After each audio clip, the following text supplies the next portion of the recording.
Sections 43, 44 and 45.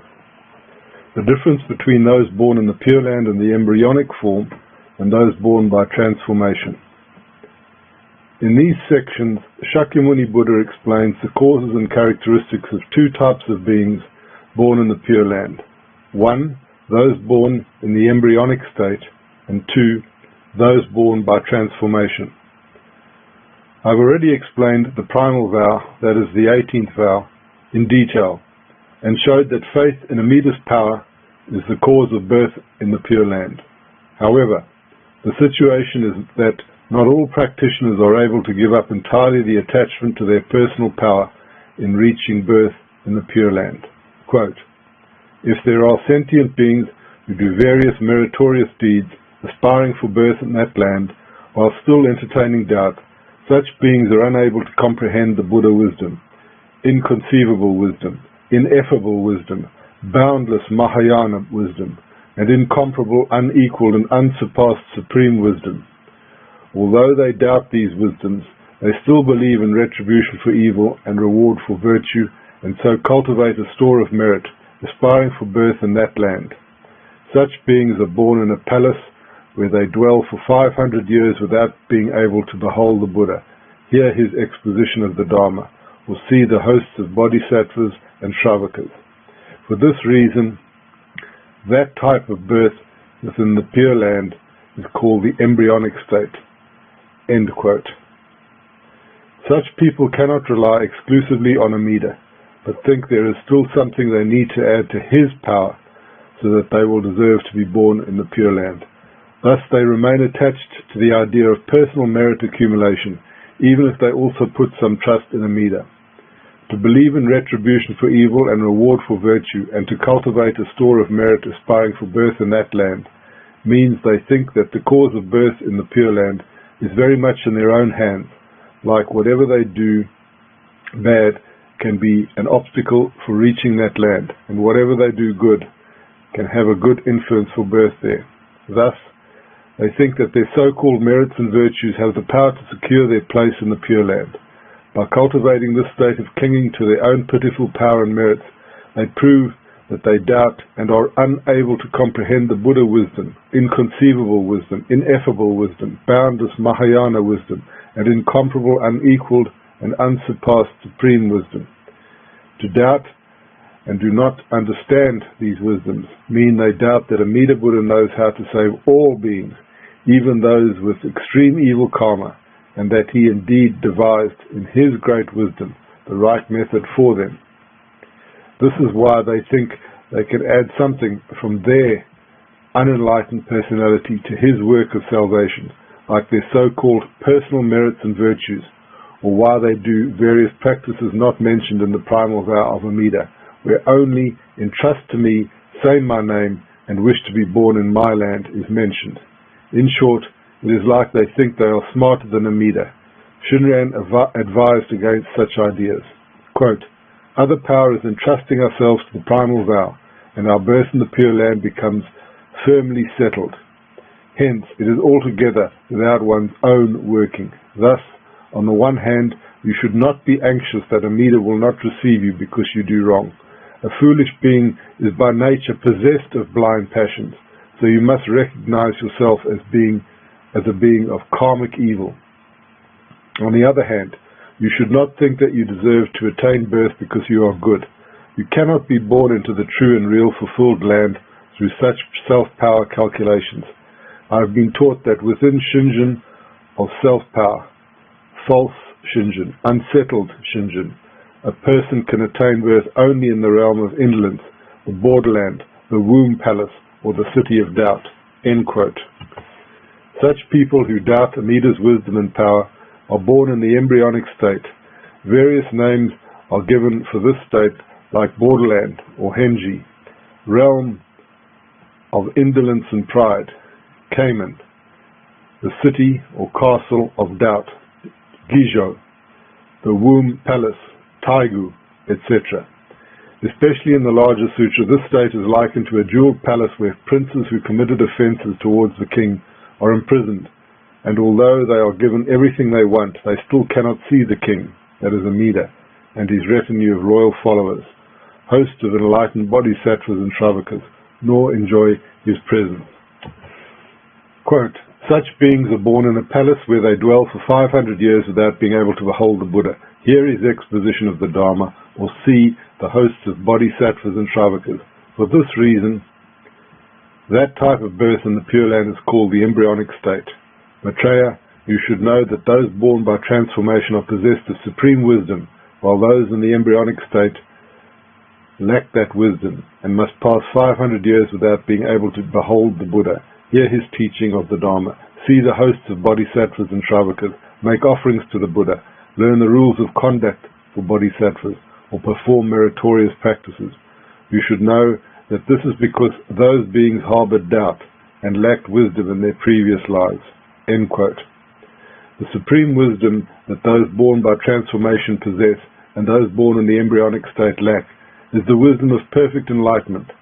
The causal wisdom in their previous lives, which those born by transformation had and those born in the embryonic state lacked, is the wisdom of complete faith or shinjin in Amida Buddha's power. Because they lack this wisdom of faith, those born in the embryonic state cannot enjoy the benefits of enlightened bodhisattvas of the Pure Land. Like, for example, beholding Amida Buddha, they cannot see his Sambhogakaya form, nor merge with his ultimate Dharmakaya. Hear his teaching of the Dharma. They cannot understand the ultimate profound meanings of the various Dharma gates as taught by Amida. See the hosts of enlightened bodhisattvas and shravakas, faithful, enlightened disciples of Amida. Make offerings to the Buddha. Learn the rules of conduct for bodhisattvas.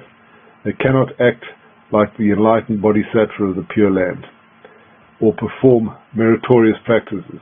They cannot save beings everywhere, and cannot visit all the other Buddha lands to make offerings to Buddhas living there. Thus, even if their state in the Pure Land is free from the sufferings of samsaric existence, they are not truly happy. Quote, the Buddha said to Maitreya, let us suppose that a wheel-turning monarch has a special chamber that is adorned with the 7 kinds of jewels and provided with curtained couches and silken banners hanging from the ceiling. If princes have committed an offense against the king, they are taken to that chamber and fettered with gold chains. They are served with food and drink and provided with clothes, couches and cushions, flowers and incense, and they can enjoy music, being treated just like the wheel-turning monarch himself. They have no wants. Do you think that those princes would enjoy living there? No, they would not, replied Maitreya. They would seek various means of approach to ask a person of power to help them escape.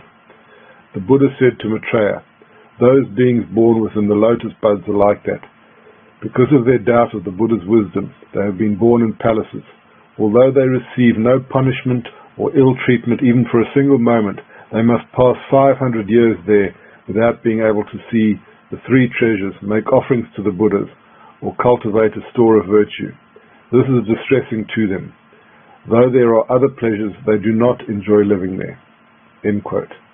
The period of 500 years represents the time of those born in the embryonic state need to realize their mistakes and turn their mind from clinging to a self-power to complete reliance on Amida's power. When they finally do that, they will move from the borderland to the center of the Pure Land, where Amida dwells in Sambhogakaya form, and enjoy all the enlightened benefits that come naturally to those who enter it through the gate of genuine faith, that is, through birth by transformation, including the attainment of perfect Buddhahood, visiting other Buddha lands without leaving the Pure Land, either for worshipping the Buddhas dwelling there, assisting them, or starting their own Dharma activities for helping all beings. Quote, if those beings become aware of the faults committed in their former lives and deeply repent, they can, as they wish, leave and go to where Amitayus or Amida dwells. Then they can worship and make offerings to him. They can also visit innumerable and countless other Tathagatas to perform various meritorious practices. End quote. After describing the embryonic state, Shakyamuni urged us again to be aware of the great fault of doubting Amida's wisdom and realize the importance of entrusting to him completely.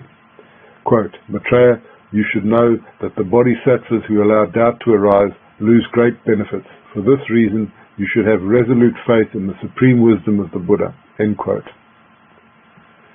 The great benefits one loses by doubting Amida's wisdom is to fail to achieve birth in the Pure Land by transformation, and instead arrive there in the embryonic state. You should have resolute faith in the supreme wisdom of the Buddha. You should have faith that Amida Buddha knows how to save all beings, even those with extreme evil karma, and that he indeed devised in his great wisdom the right method for them. Thus, you should not think that you can add something from your unenlightened personality to his work of salvation, like your so-called personal merits or virtues. It also means that you should limit yourself to what Amida asked us to do in his primal vow, that is, entrust to me, say my name, and wish to be born in my land. As he considered that you need nothing else, then do nothing else. Do not do other practices, and limit yourself to the primal vow. In short, don't think that you are smarter than Amida. Contrary to birth of the embryonic state, which takes place in the borderland of the Pure Land, birth by transformation leads to the center of the Pure Land, or the fulfilled land of the Pure Land.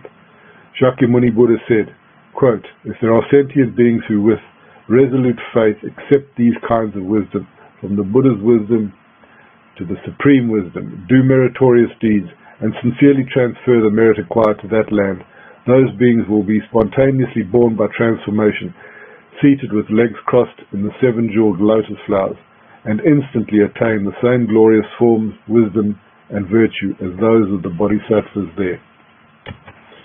Further, Maitreya, if great bodhisattvas in the Buddha lands of other directions desire to see Amitayus, and revere and make offerings to him, and the hosts of bodhisattvas and Shravakas, they will, after death, be born in the land of Amitayus.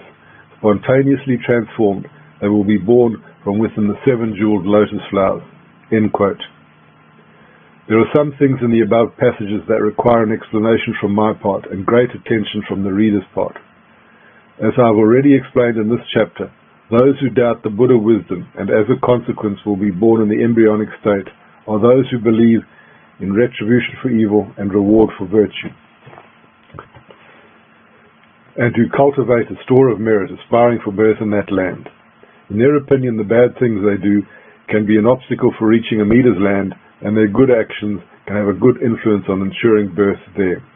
They thus erroneously think that their so-called merits and virtues have the power to secure their place in the Pure Land.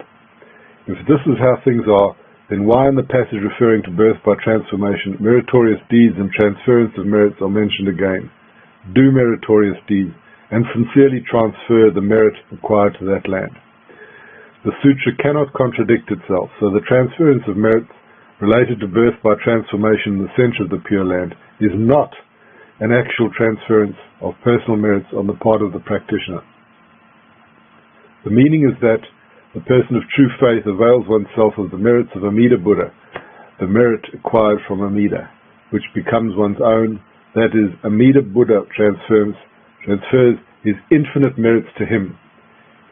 In the moment one entrusts completely to Amida Buddha without a trace of doubt and self-power, Amida Buddha transfers his infinite merits to him, thus making him capable of being born in his Pure Land after death.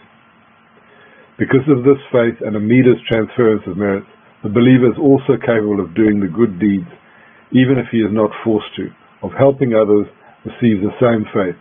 So here, meritorious deeds done by those who have faith and have received Amida's infinite merits are those described in the following passage.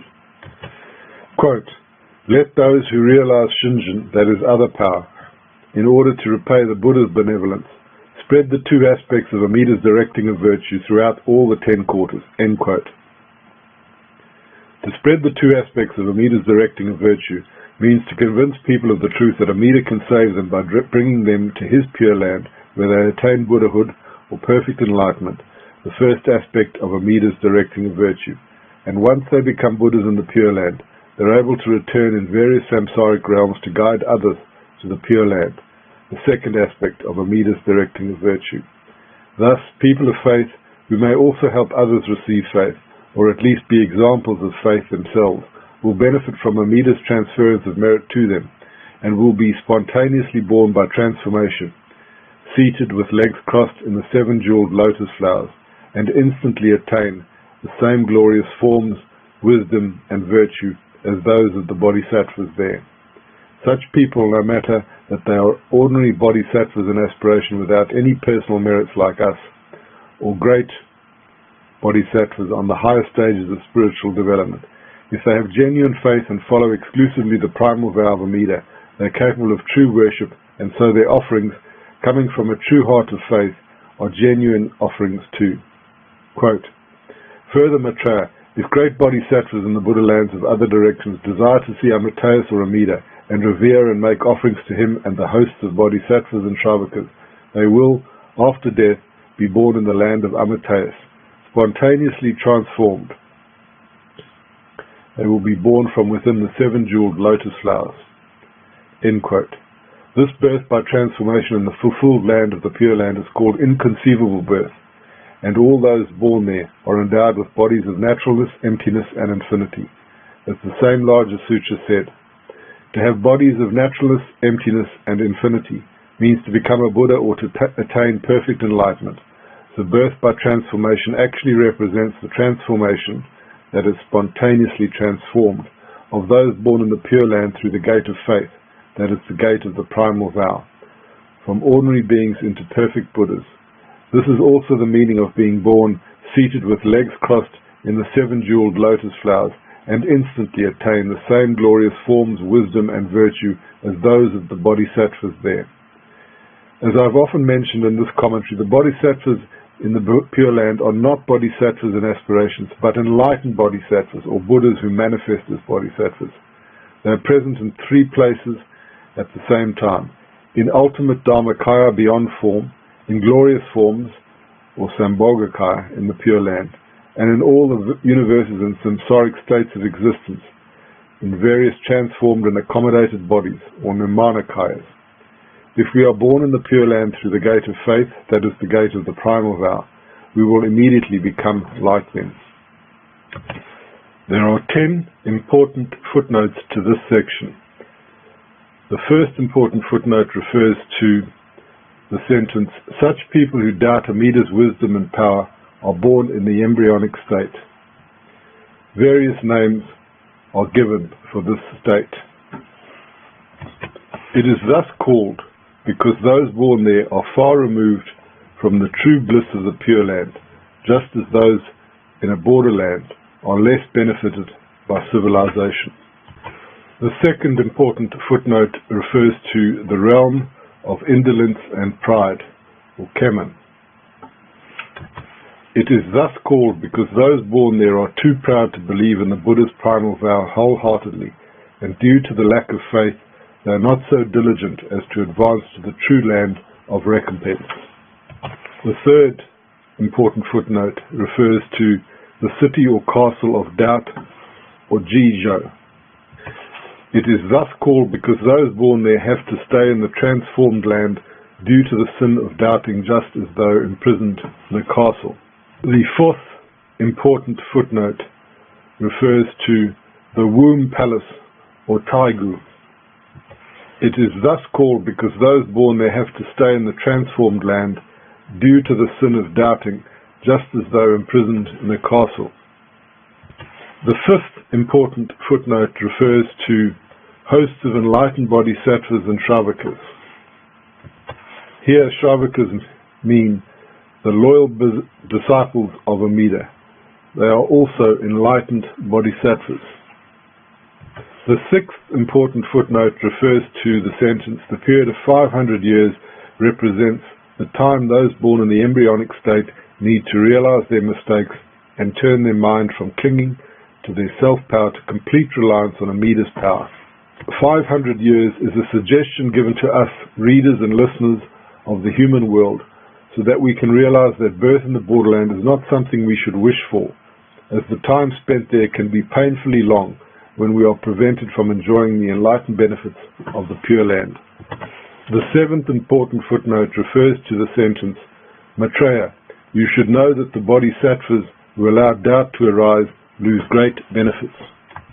Here bodhisattva is used in the sense of any follower of the Mahayana, that is bodhisattva in aspiration, who aspires to attain Buddhahood for himself and all beings. The eighth important footnote refers to the sentence, such people no matter that they are ordinary bodhisattvas in aspiration without any personal merits like us. All those who have faith, have true faith in Amida, no matter that they are the lowest of the low, can be called bodhisattvas in aspiration. This is because, according to Shinran, to have genuine faith in Amida is itself the body-mind. Quote, faith is one mind is the diamond-like mind. The diamond-like mind is the Bodhi-mind. This mind is given us by the other power. End quote. The one mind represents the cause of enlightenment.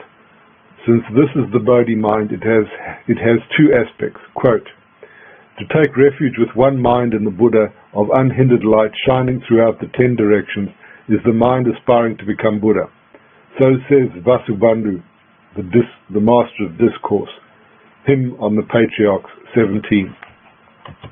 Quote, the mind aspiring to become Buddha is the mind seeking to save sentient beings.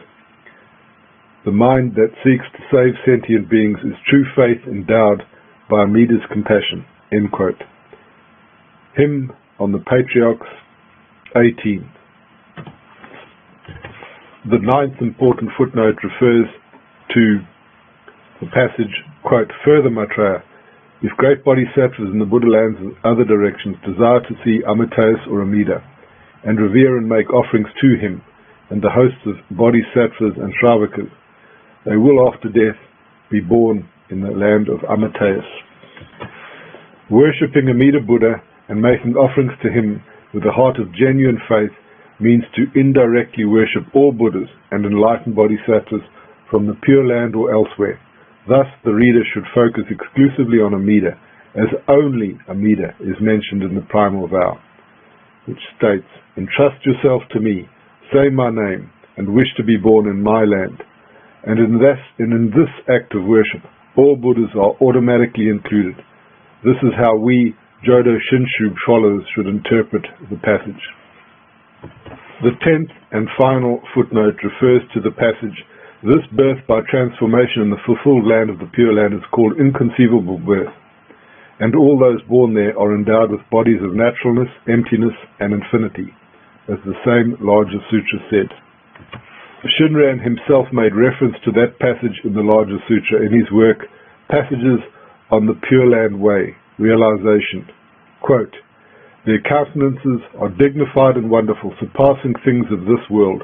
Their features, subtle and delicate, are not those of human beings or devas. All receive the body of naturalness or of emptiness, the body of boundlessness. End quote.